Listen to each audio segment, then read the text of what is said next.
Olá, povo bonito! A Semente 17 hoje aqui, iniciando um novo livro, 1 Tessalonicenses. Um livro muito gostoso de ler, muito agradável. Paulo rasga elogios para aquela igreja e hoje vamos começar vendo um pouquinho a respeito da oração que Paulo fazia para aquela igreja e temos muitos ensinamentos aí. Vamos para o texto? Damos sempre graças a Deus por todos vós, mencionando-vos em nossas orações e sem cessar, recordando-nos diante do nosso Deus e Pai, da operosidade da vossa fé e da abnegação do vosso amor e da firmeza da vossa esperança em nosso Senhor Jesus Cristo. Uau! Vamos tentar ver aí qual o exemplo que Paulo nos dá. Interessante esse tipo de texto que sempre vai mostrar dois exemplos. O exemplo de Paulo, o exemplo da igreja que Paulo está elogiando. Então, nesse caso, nós temos aqui sempre e sem cessar mostrando quando é que Paulo ora pela igreja. E está aí um grande exemplo para nós, de estarmos sempre orando pela igreja sem cessar. Geralmente nós estamos orando por motivos tão pequenos ou egoístas e oramos lá de vez em quando, mas Paulo ele tinha o costume de sempre dar graças a Deus, de sempre orar pelas igrejas que ele mantinha contato. E aqui no caso, então, ele coloca por todo vós, que é a igreja ali de Tessalônica. E o que ele faz? Então, menciona eles em todas as orações e sem cessar ele também recorda, ele lembra diante de Deus e Pai. O que ele lembra? Da operosidade, palavra complicada, mas basicamente da fé que produz, que opera não só obras, mas opera caráter, opera transformação. Então Paulo ele sempre lembra, a fé desse povo é impressionante, porque realmente é uma fé que trabalha. Mas também ele lembra do amor daquela igreja, um amor de certa forma sacrificial. Eles abrem mão de muitas coisas por amor às outras pessoas. E finalmente o que ele lembra, o que ele agradece é a respeito da esperança que aquela igreja tinha, mas uma esperança firme, uma esperança que não vacila no Senhor Jesus Cristo. Então, basicamente falando, Paulo, aqui nós temos o exemplo de Paulo, que sempre está orando pela igreja, e o exemplo da igreja eles têm, voltando ali, eles têm a questão da fé, que é uma fé que opera, uma fé que trabalha, tem a questão do amor, um amor que abre mão de muitas coisas, obviamente, e a esperança. Esse trio ele sempre está junto ali nas cartas de Paulo, fé, esperança e amor.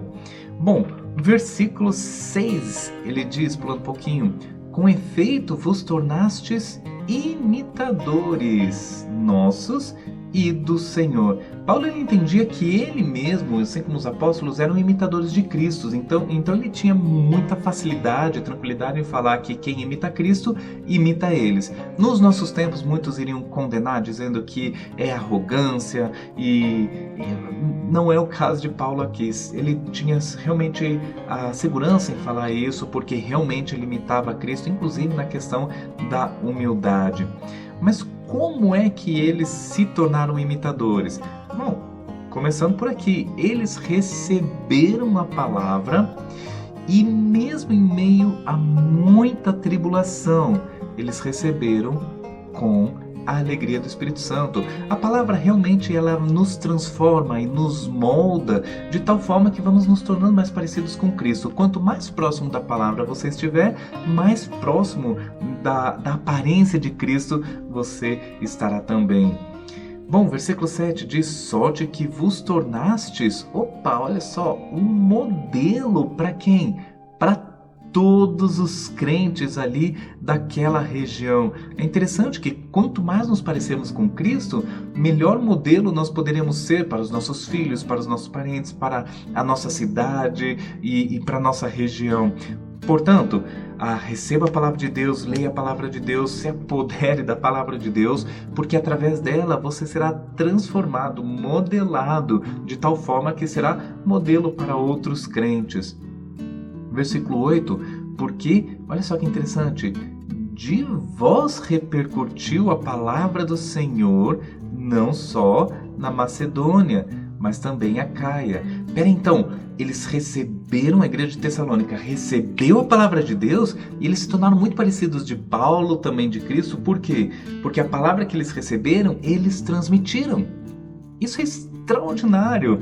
Ser parecido com Cristo está intimamente ligado com transmitir a palavra, com pregar a palavra, com falar da palavra. Você é parecido com Cristo? A Bíblia diz que devemos imitar a Cristo, como vimos no livro de Efésios, por exemplo. Nós devemos imitar a Cristo. E imitar a Cristo implica em pregar a palavra de Deus, porque era o que Cristo fazia. E olha só que interessante, ainda no versículo 8, por toda parte se divulgou o quê? A vossa fé para com Deus. A fé vem pelo ouvir, eles ouviram a palavra, a fé deles cresceu de tal forma que por toda parte se ouviu falar, se comentava, se falava sobre a fé das pessoas de Tessalônica. E olha só que legal como ele conclui esse pensamento no 8, a tal ponto que de não termos necessidade de acrescentar coisa alguma. Que legal! A igreja cresceu tanto que Paulo não precisava acrescentar nada. E daí você pergunta, então por que a carta aos Tessalonicenses? Bom, a gente vai ver aí no decorrer dos dias os elogios e os conselhos que Paulo vai dar para a igreja. Mas realmente, Paulo ele diz, olha, não preciso acrescentar mais nada porque vocês cresceram, vocês se tornaram nossos imitadores de Cristo, vocês receberam a palavra no meio de tribulação e com alegria, e agora estão transmitindo a palavra. Extraordinário. Versículo 9, pois eles mesmos no tocante a nós proclamam que repercussão teve o vosso ingresso no vosso meio. E como? Eu gostaria de deixar isso muito claro, porque esse versículo 9 aqui, ele vai falar sobre, ele é um excelente exemplo de arrependimento. O que eles fizeram? Número 1, a igreja lá, as pessoas deixaram os ídolos. Número 2, eles se converteram a Deus. E número 3, eles passaram a servir o Deus vivo. E eu acho muito, muito interessante essa ideia aqui de arrependimento. Arrependimento sempre vai ter essas 3 etapas. O pessoal aqui da igreja já está cansado de me ouvir os exemplos, mas imagine que você está indo para algum canto, você está viajando, sei lá, para Brasília, e você se arrepende, né? Você está dirigindo, você se arrepende de ir a Brasília. Você faz 3 coisas por causa do arrependimento. Primeiro, você para o carro. Segundo, você vira as costas para Brasília. Você vai virar para outro canto. Você vai virar o carro em direção a qualquer outro lugar menos Brasília. Mas existe um terceiro passo que você vai fazer uma coisa contrária do que ir a Brasília. Ou seja, você vai começar a voltar ou você vai começar a ir para outro canto. Arrependimento sempre tem essas 3 etapas. Zaqueu, ele deixou de roubar, ele foi procurar Jesus, foi ver Jesus, jantou com Jesus, ele virou as costas para o roubo, e no terceiro ele foi ajudar os pobres.